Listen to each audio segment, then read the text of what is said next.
i7 ગુજરાતનો અવાજ। નમસ્કાર દર્શક મિત્રો, i7 ન્યૂઝ ગુજરાતીની સાથે હું છું આપની સાથે પાયલ બામભણિયા। તો જોઈએ આજના મહત્વના સમાચાર। સરાની કુમાર અને કન્યા શાળા ખાતે કન્યા કેળવણી મહોત્સવ અને શાળા પ્રવેશોત્સવ 2026-27નો કાર્યક્રમ યોજાયો હતો। કાર્યક્રમમાં બાલવાટિકા તથા ધોરણ 1માં નવા પ્રવેશ મેળવનાર વિદ્યાર્થીઓનું સ્વાગત કરવામાં આવ્યું હતું।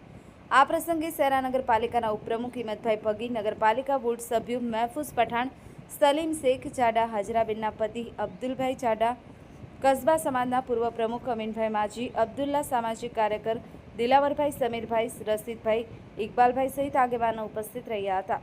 કાર્યક્રમમાં એસએમસી સમિતિના હોદ્દેદારો, વાલીઓ, આંગણવાડી બહેનો, તેડાગર બહેનો તેમજ કુમાર કન્યા શાળાના શિક્ષકગણ હાજર રહ્યા હતા। ઉપસ્થિત મહેમાનો દ્વારા બાળકોને શિક્ષણ પ્રત્યે પ્રોત્સાહન આપી ઉજ્જવળ ભવિષ્ય માટે શુભેચ્છાઓ પાઠવવામાં આવી હતી। Sahil Shaikh, i7 news Gujarati, Shehera.